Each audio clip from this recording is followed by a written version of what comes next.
Welcome to the History Maps podcast. Consider the physical reality of building a fortress of solid stone in a climate where summer temperatures routinely shatter 110 degrees Fahrenheit. Right, it's a brutal environment. Exactly. You have no glass, there's no modern insulation, and you certainly don't have electricity. Yet, you need to engineer an interior space that feels like a cool, breezy pavilion. All while simultaneously projecting this aura of absolute, untouchable power to anyone who approaches the gates. Which is exactly what we are looking at today. We are opening up the architectural blueprints of the Mughal Empire. This is a design system that fundamentally reshaped the physical and cultural landscape of the Indian subcontinent from the 16th to the mid-19th century. And we are examining this as part of our History of Architecture series. We are drawing from a stack of historical analyses, architectural journals, and archaeological records. But the mission for this deep dive is not just to catalog a list of heavily decorated buildings. We really need to completely reframe how you look at Mughal architecture. Yeah, because it was a highly calculated, heavily integrated design system. They deliberately combined Persian geometry, indigenous spatial logic, and highly advanced passive climate control. Understanding these structures gives you a direct lens into how physical space can be engineered. Engineered to communicate authority, enforce social order, and, as we mentioned, regulate a very hostile environment. The environmental and political frameworks are really what make this subject so dense. Because, we often look at historical architecture strictly through the lens of aesthetics. Right, you look at a photograph of the Taj Mahal and you focus on the white marble or the intricate floral carvings. Exactly. But the sources reveal a much more methodical reality. The Mughal emperors and their chief architects were utilizing spatial design as a primary instrument of statecraft. It was a tool of the state. A massive tool. Every sightline you experience, every choice of material your hand brushes against, and every single geometric proportion was deployed to project a very specific imperial ideology. So we are essentially tracing how an invading nomadic dynasty transformed itself into an entrenched, centralized empire. And they achieved that, in large part, by embedding their authority into the very masonry of the subcontinent. Well, let's start with that nomadic origin then, because the sheer logistics of an invading force deciding to build permanent monuments are, they're complex. They're very complex. The narrative begins in the year 1526. Babur, who is a descendant of the conquerors Timur and Genghis Khan, defeats the local ruler Ibrahim Lodi at the First Battle of Panipat, which is the military victory that officially establishes the Mughal dynasty in northern India. Right. And Babur brings with him the cultural and architectural influences of Central Asia, specifically the aesthetics of cities like Samarkand.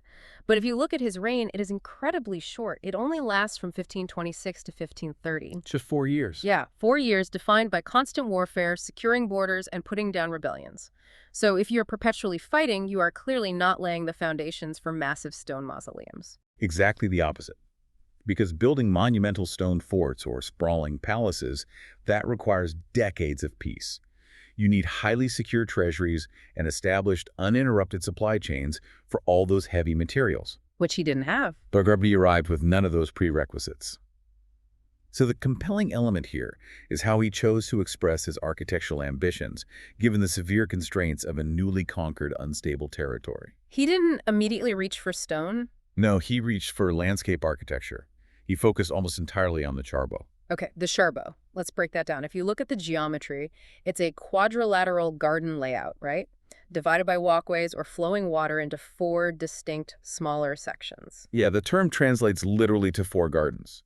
It's a deeply Persian concept, rooted in the Islamic vision of paradise as a garden intersected by 4 rivers. The classical texts describe those as rivers of water, milk, wine, and honey, I think. They do. But for Babur, the charbagh was vastly more than a religious metaphor. It was a highly functional tool for environmental and psychological control. Yes. Well, the primary sources, specifically his own memoirs, the Baburnama, note his intense dissatisfaction with the heat, the dust, and what he perceived as the chaotic, unmanaged topography of the Indian plains. He wasn't used to it. Right. He'd grown up in the Fergana Valley and spent years in Kabul. He deeply missed the structured, terraced landscapes and the cool, flowing waters of his Central Asian homeland. So he addresses this by building the Baghi Babur in Kabul, which he laid out in 1528.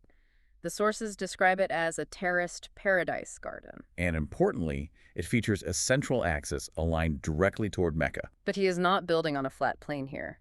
He is adapting these rigid Persian geometric layouts to the rugged, uneven terrain of a mountainside. And adapting that specific terrain is a clear demonstration of dominance. You don't just throw seeds on the ground. By cutting precise horizontal terraces into a steep, rocky hillside Yeah. and strictly controlling the flow of water through constructed masonry channels. You're forcing the landscape to obey. Exactly. Imposing a rigid, symmetrical grid over wild, untamed nature. Babur was asserting physical control over the environment.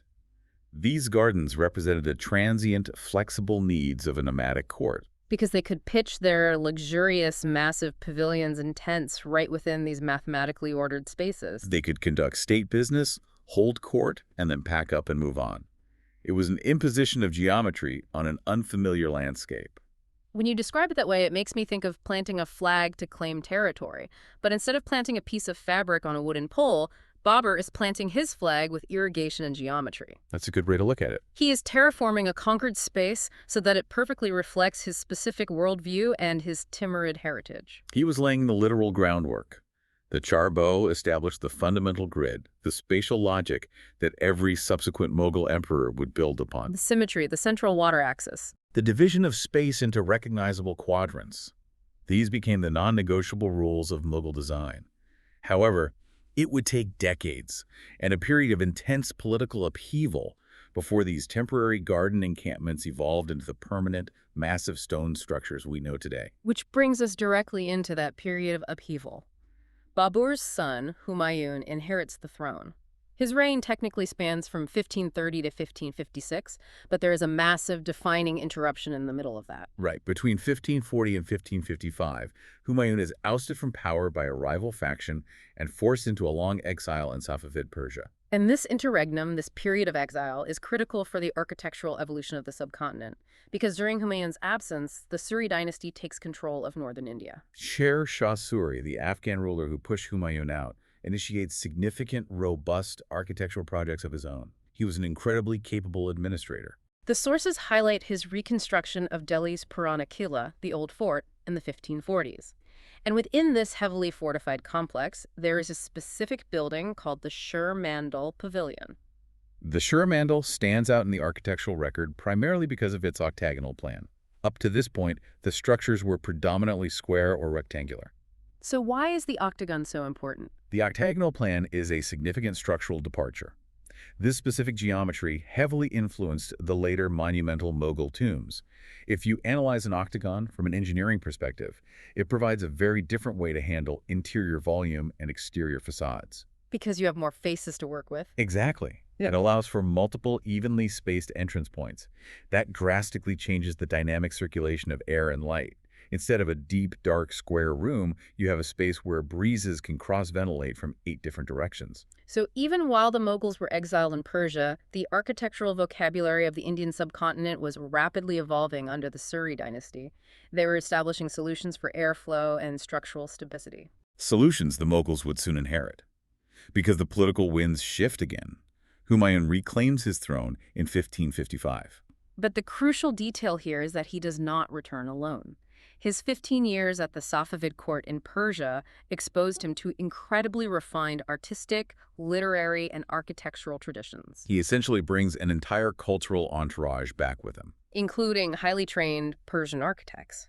One notable figure highlighted in the sources is Mirak Mirza Gayas. Mirak Mirza Gayas was a master architect hailing from the Herat region in modern-day Afghanistan, which was a major cultural hub of the Timurid and Safavid empires. So he brings a very specific skill set. He had an exceptional portfolio of Persian design. We're talking vast tile work, precise mathematics, and towering domes. When Humayun returns, the stage is set for a major architectural leap, a synthesis of the local Indian masonry with high Persian design. But Humayun dies very shortly after regaining power. Famously, he tripped and fell down the steep stone stairs of his library, which, ironically, was the Shah Mandal Pavilion we just discussed. Right, he didn't live to see the synthesis happen. So the major architectural leap of this era does not actually happen while Humayun is ruling. The foundation of Mughal stone architecture happens after his death, with the construction of Humayun's tomb in Delhi, completed in 1572. And the sources are very specific about the patronage here. It was commissioned and funded by his widow, Biga Begum. Humayun's tomb is a definitive, paradigm-shifting monument. It is the first Indian mausoleum to use the charbagh style that Babur introduced, but on a monumental scale. Bega Begum and her architect placed the massive stone tomb precisely at the center of the four-part garden. They replaced the central fountain or pavilion of a traditional charbagh with the architecture of death and memory. It is also the first structure in India to heavily feature the double dome technique. I want to spend some time on that double dome engineering because this is where the raw mechanics of the architecture dictate the visual impact. It's a brilliant solution. Right, so a double dome consists of two distinct layers of masonry. The outer layer provides the towering, imposing exterior presence. It makes the building visible from miles away, projecting imperial scale across the Delhi plains. But if you were to walk inside the tomb and look up, if there were only that single outer dome, the ceiling would be far too high. The space would feel cavernous, the proportions would feel entirely wrong relative to the human body, and the acoustics would be a chaotic mess of echoes. So they build a second inner layer that defines a proportionate, acoustically sound interior volume. It solves a massive problem in structural engineering. How does it work structurally? Well, a massive, towering single dome creates immense lateral thrust. Gravity pulls the heavy stone down, and the shape of the dome forces that weight outward. It wants to push the supporting walls apart, which would obviously collapse the building. Right, basic physics. By separating the interior ceiling from the exterior profile, the architect can control the weight and the thrust much more effectively. The inner dome, which is lower and flatter, handles the immediate ceiling load and ties the upper walls together. And the outer dome? The outer dome, which is built on a high drum with a hollow space between the two shells, achieves the desired monumental height. The hollow space essentially acts as a buffer. It reduces the overall weight while maintaining that towering silhouette. We also see a definitive synthesis of materials here that becomes the hallmark of the empire. The exterior of Humayun's tomb heavily features robust red sandstone, but it is deeply complemented by stark white marble ornamentation. The marble is used to outline the massive arches and to clad the outer dome. And this specific combination of red and white establishes a visual language that will define the empire for generations. The contrast is striking, and it is highly intentional. The red sandstone was locally available in abundance. It was durable and familiar to the indigenous stonemasons. It rooted the building firmly in the Indian landscape. While the white marble was used more sparingly at this stage. Exactly. It highlighted the geometric precision of the Persian design, outlining the arches and domes to draw the eye directly to the mathematics of the structure. But I need to push back on the standard historical naming conventions for a moment here. We casually refer to this structure as Humayun's tomb. Yet, as we established, Humayun died long before a single stone of the structure was ever cut. He had nothing to do with it. He didn't design it, and he certainly didn't fund it. Given that his widow, Bega Begum, commissioned the project, secured the vast funding required, and the Persian architect Mirak Mirzagias executed the spatial design, shouldn't they be credited as the true visionaries? That's a very fair point. Calling it Humayun's tomb feels like a historical shorthand that entirely obscures the actual creators of the space. It is a vital critique of how architectural history categorizes monuments, often defaulting to the occupant rather than the creator. The patron who secures the funding selects the site and directs the ideological purpose of a project, alongside the architect who solves the physical spatial problems. They're the true authors of the building. And Begum's role was paramount. It was highly political. She was making a definitive statement of power. By building such an unprecedented massive structure for her deceased husband, she was cementing the legitimacy of the Mughal dynasty in a territory they had only just reclaimed. She and Mirak Mirzagias translated the Safavid Persian ideals into a physical, undeniable reality on the Indian subcontinent. Humayun was merely the occupant. Begum and Giyas engineered the legacy. So Humayun's tomb proved that these Persian ideals could be translated and scaled up in stone. You have the double dome, the charbagh, the red sandstone, and the white marble. All the foundational elements. Right, and the next emperor would take this fusion of styles, this established vocabulary, and apply it not just to a single isolated tomb, but to entire functioning cities. Which brings us directly to the reign of Akbar, which spans from 1556 to 1605.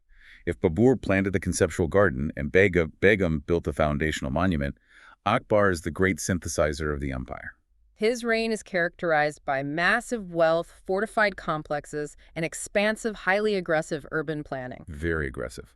The sources focus heavily on Fatehpur Sikri an entire imperial city built from scratch between 1571 and 1585. Akbar decides to move his capital away from Agra and build an entirely new nerve center for the empire.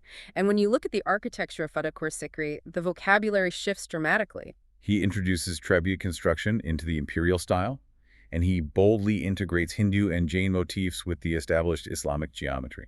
And his preferred material is overwhelmingly the robust red sandstone quarried locally. Let's talk about the trebuchet construction because that is a major technical and cultural pivot. It is.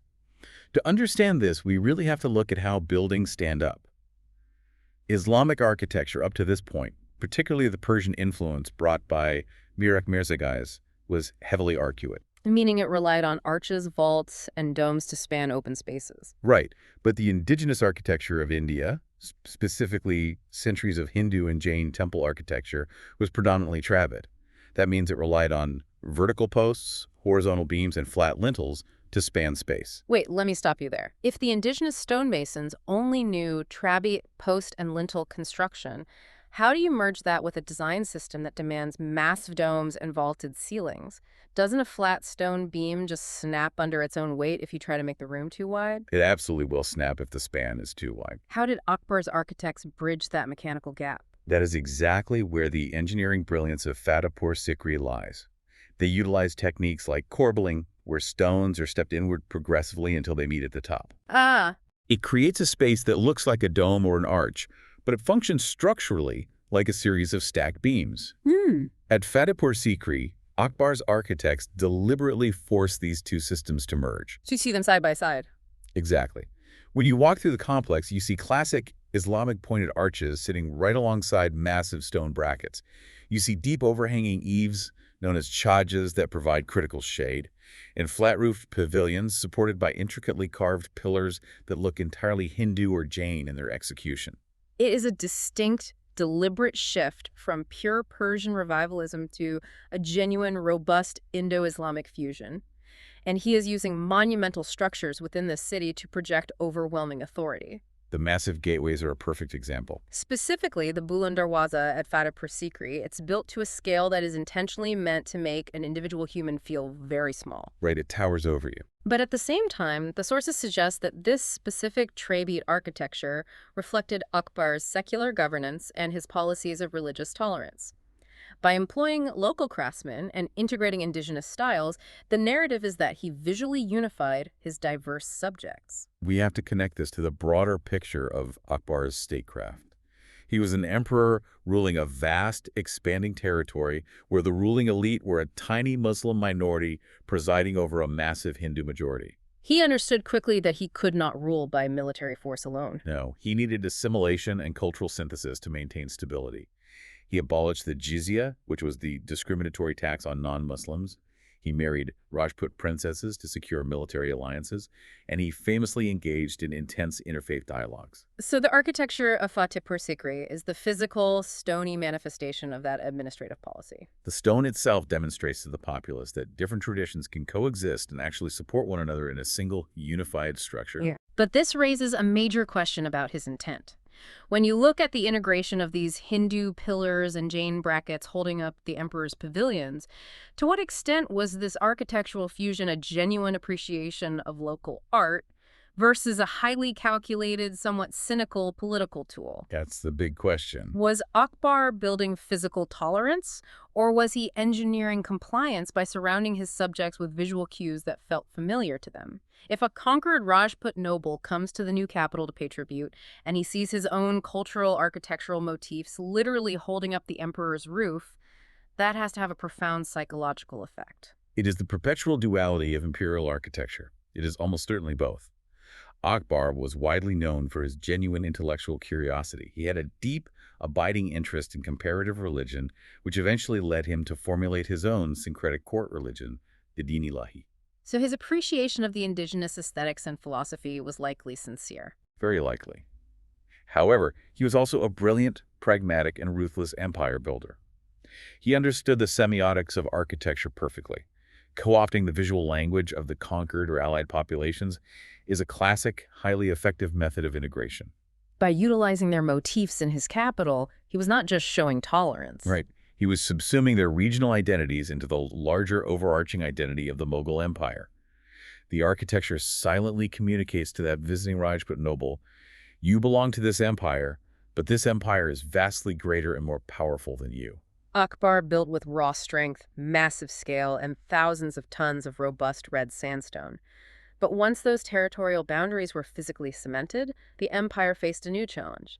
His son, Jahangir, who rules from 1605 to 1627, takes the architecture in a radically different direction. A completely different direction. He zooms in on the details, prioritizing delicate ornamentation and luxury over sheer physical size. Jahangir's era is the crucial aesthetic bridge of the empire.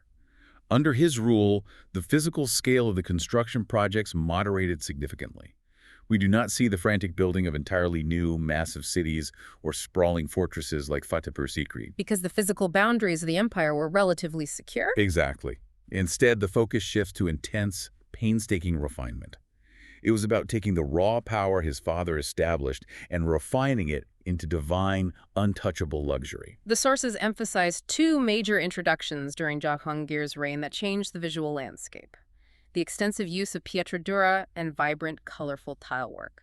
Let's look closely at pietra dura because the labor involved is staggering. It's an incredibly meticulous process. It is the technique of inlaying a highly polished, semi-precious stones like lapis lazuli, onyx, topaz, and carnelian into carved depressions in white marble. The mechanics of pietra dura require an extraordinary level of craftsmanship in global supply chains. You are sourcing lapis lazuli from the treacherous mountains of Badakhshan in modern-day Afghanistan, carnelian from Gujarat, and jade from Central Asia. And the cutting process itself? Right, the artisans use specialized bow drills and abrasive emery dust to slowly grind and cut these incredibly hard stones into delicate curved shapes, like the petal of a flower or the curve of a leaf. And then they had to carve the exact corresponding shape into a slab of hard white marble. The stones must be cut and fitted so precisely that the mortar holding them is virtually invisible to the naked eye. When you run your hand over a pietra dura surface, it feels perfectly smooth. It creates the illusion of a painting, but it is executed entirely in stone. And speaking of painting, the sources highlight that Jahangir was a renowned patron of miniature painting. He was obsessed with the natural world. Very much so. His court artists achieved unprecedented levels of naturalistic detail, particularly in botanical and zoological subjects. He would have artists paint specific flowers he observed while traveling in Kashmir, and this exact same sensibility transfers directly to the architecture. The abstract geometric patterns of the earlier Persian eras give way to highly naturalistic, identifiable floral motifs. The buildings begin to feature depictions of irises, poppies, and tulips, cascading up the marble columns and flowing across the walls. A key monument that perfectly encapsulates this period is the tomb of Ihtimad-ud-Dawla in Agra. It was built for his father-in-law, Ghiyas Beg, a Persian noble who rose through the ranks to become the chief treasurer of the empire. When you look at the tomb of Ihtimad-ud-Dawla, it is completely different from Humayun's tomb. It is often referred to as the jewel box. It is much smaller, far more intimate, but it is entirely encased in pristine white marble and absolutely covered inside and out in intricate pietra dura inlay. It is essential for understanding the trajectory of Mughal design. It represents the pivot point. It is the bridge between Akbar's robust, massive red sandstone forts and the ethereal, gleaming white marble masterpieces that would absolutely dominate the next generation. It shifts the primary building material from stone meant for defense to stone meant for pure aesthetic display. It is like changing the lens on a camera. If Akbar's architecture requires a wide-angle lens to capture the vast urban planning, the sprawling courtyards, and the sheer, intimidating mass of the red sandstone walls, Jahangir shifts the perspective to an extreme macro lens. I like that analogy. The overall size of the building becomes less important than the extreme close-up. The architecture demands that you step closer, so that the veins of a carved marble leaf or the precise curvature of a lapis lazuli stone inlaid into the wall become the center of your attention. Jahangir was interested in the intimate sensory experience of space. Under his patronage, the integration of the built structure and the surrounding natural garden became much more harmonious. The buildings were no longer just massive blockades against the environment. They were designed to be viewed from close up, to be touched, to be experienced as pieces of fine, oversized jewelry set carefully within a meticulously maintained landscape. This obsession with intricate detail, pristine materials, and botanical perfection set the perfect stage for the next emperor. Shah Jahan would take Akbar's massive scale and combine it seamlessly with Jahangir's microscopic precision. Shah Jahan's reign from 1628 to 1658 unequivocally marks the zenith, the classical peak of Mughal architecture. The imperial treasuries were overflowing, the empire was relatively stable, and Shah Jahan had an unyielding, almost obsessive vision for monumental perfection. We are talking about the era that produced the most globally recognized structures of the empire. The Taj Mahal, completed in 1648 in Agra, the massive Red Fort in Delhi, built between 1639 and 1648, and the Jama Masjid in Delhi, built from 1650 to 1656. The architectural vocabulary of this era becomes rigidly defined and standardized across the empire. We're talking about the widespread use of gleaming white Makrana marble, massive, perfectly proportioned bulbous domes, slender minarets placed precisely at the four corners of a plinth, and huge vaulted gateways. We also see the refinement and standardization of specific structural elements across all imperial workshops.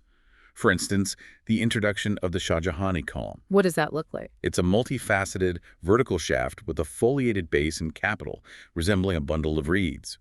We also see the extensive use of cusped arches, where the inner curve of the arch is carved into a series of smaller arches or lobes, giving it a scalloped, almost fabric-like appearance. The stone is carved to look light, pliable, and weightless. Exactly.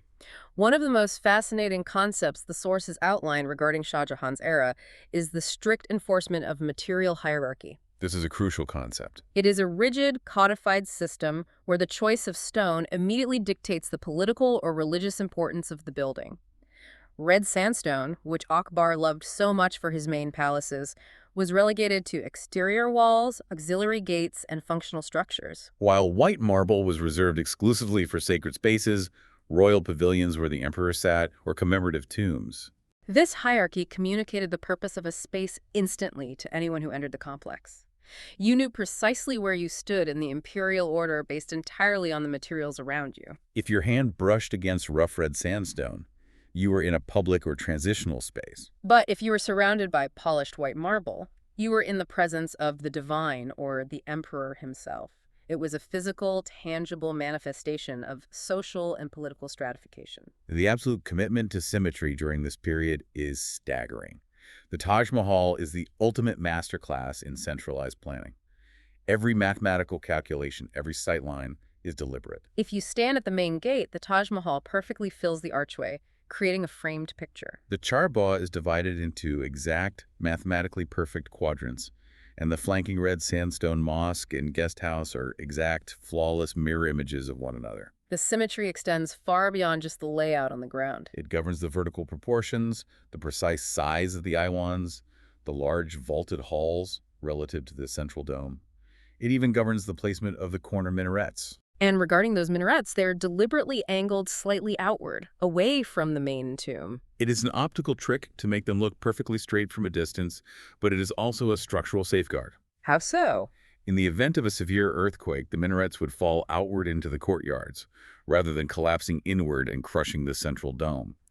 The level of spatial control and foresight is absolute.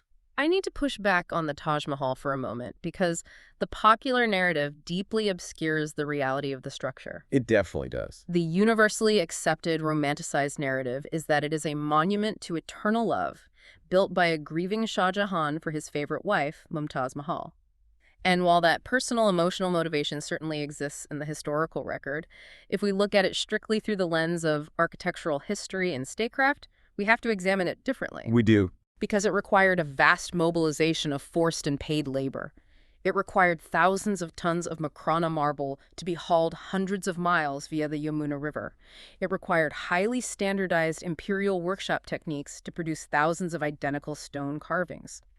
Isn't the Taj Mahal fundamentally an assertion of absolute, unchallengeable imperial power? It is essential to read the building as a document of power, perhaps more than a document of grief.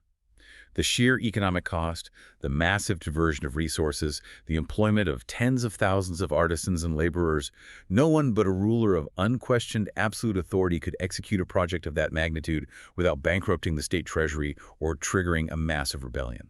The pristine white marble, the flawless symmetry, the extensive, incredibly expensive pietra dura. They do not just signify mourning, They signify an empire at the absolute peak of its economic and logistical capabilities. The Taj Mahal is designed to overwhelm the viewer, to make them submit entirely to the aesthetic and physical power of the Mughal state. So, the visual symmetry, the bulbous domes, and the gleaming marble are what people focus on today. But the sources highlight that the true lasting genius of Shah Jahan's era and the Mughal design system as a whole lies in the invisible engineering that made these heavily fortified spaces actually habitable. This is perhaps the most sophisticated and overlooked aspect of Mughal design. They were building in a climate characterized by searing, lethal summer heat and intense, humid monsoon rains. You cannot simply build a sealed box of heavy stone. No, it would absorb the heat and become a literal oven. They had to engineer the buildings to interact dynamically with the hostile environment. The sources focus deeply on the interplay of solid stone and open void, specifically through the use of the jolly. A jolly is a perforated stone screen. It is usually carved from a single, thick slab of marble or sandstone, featuring incredibly intricate geometric or floral lattice patterns. Visually and socially, the jolly provided essential privacy. It allowed those inside the pavilions, particularly the women of the imperial court, to observe the outside world, the gardens and the durbars, without being seen themselves. It also acts as a light filter. Right, breaking up the harsh, blinding Indian sunlight into soft, dappled patterns that slowly move across the marble floors throughout the day. But its primary, most vital function is thermodynamic. Let's look closely at the physics of the jolly screens because it operates on a very specific principle of fluid dynamics known as the Venturi effect. It's essentially ancient air conditioning. Exactly. When a hot, slow breeze hits the solid face of the screen, the large volume of air is forced to compress in order to pass through the small, carved geometric holes. When a gas is forced through a tight constriction, its velocity increases and its pressure drops. And then as the air expands again on the interior side of the screen, it rapidly absorbs heat from the surrounding environment, naturally cooling the air. So these screens were acting as a passive climate control system, significantly lowering the temperature of the air as it entered the building. It is a thermodynamic concept that precedes modern mechanical air conditioning by centuries. The engineering is brilliant in its simplicity and effectiveness, and they coupled this manipulation of air with the extensive manipulation of water. Water in Mughal architecture was never just a decorative amenity. It was a fundamental structural and thermodynamic element. You see this vividly in the Shalimar Gardens in Lahore and in Kashmir, and integrated deeply into the royal pavilions of the force in Agra and Delhi. Fountains, broad reflecting pools, and running channels were carved directly into the floors of the living spaces. The water channels served multiple overlapping purposes. First, they acted as acoustic engineers. The constant, controlled, bubbling sound of flowing water masked the outside noise of the bustling city or the massive military encampment just outside the walls. It created a psychological sense of deep isolation and tranquility. And thermally, as the water flowed through the open channels set into the floors of the vast stone courtyards, it evaporated into the dry, hot air. Evaporation requires energy, and it pulled that heat directly out of the surrounding stone, cooling the entire thermal mass of the structure. Furthermore, they constructed complex hammams or bathhouses within these complexes. These were not just pools of water, they utilized hypocaust systems. Like underfloor heating. Exactly. They had underfloor heating systems and terracotta pipes embedded directly into the thick stone walls to circulate hot and cold water, managing the temperature of the rooms regardless of the season. So the integration of all these elements, the thermodynamic cooling of the jolly, the evaporative cooling of the water channels, and the deep, heavy shading of the stone charges, created highly controlled microclimates within the palaces. Highly controlled. When you look at the floor plans and understand the physics, these Mughal buildings behave like living organisms. Instead of modern architecture, which often tries to seal a building off entirely from the harsh climate with thick sealed glass and heavy synthetic insulation, the Mughal architects created structures that breathed the wind through the jolly screens. And sweated through the evaporative water channels to regulate their own internal temperature. They worked with the extremes of the climate rather than fighting a losing battle against it. The building was active, constantly processing air and water, not passive, but maintaining this level of environmental perfection with constant running water pumped from rivers and meticulously carved screens required immense, uninterrupted wealth, deep political stability, and intense administrative focus. Which didn't last forever. No. When the priorities of the empire shifted under the next ruler, the architecture immediately reflected that sudden change in resources. Which brings us to the decline of the specific classical era. We move into the reign of Aurangzeb, ruling from 1658 to 1707. The sources indicate a sharp, undeniable pivot in the architectural record. Aurangzeb's era saw a massive shift in imperial resources. The vast treasury was diverted away from monumental, aesthetic building projects and channeled heavily toward decades of grueling military campaigns. Particularly the endless wars in the Deccan Plateau in the south. Aurangzeb was a fundamentally different kind of ruler than Shah Jahan or Jahangir. He was highly orthodox, intensely austere in his personal life, and heavily focused on territorial expansion and crushing relentless insurgencies like the Marathas. And war is incredibly expensive. War drains everything. Consequently, the architecture changes rapidly. Religious buildings become much more austere and functional. The architectural designs are simplified, the proportions change, and the intense, lavish, exceptionally expensive ornamentation of Shah Jahan's era is significantly reduced or eliminated entirely. There are still key monuments built during this time, but they feel different. The Badshahi Mosque in Lahore is a prime example.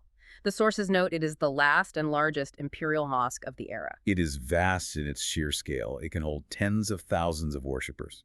But the detailing is much more restrained and repetitive compared to the intricate Jama Masjid built by his father.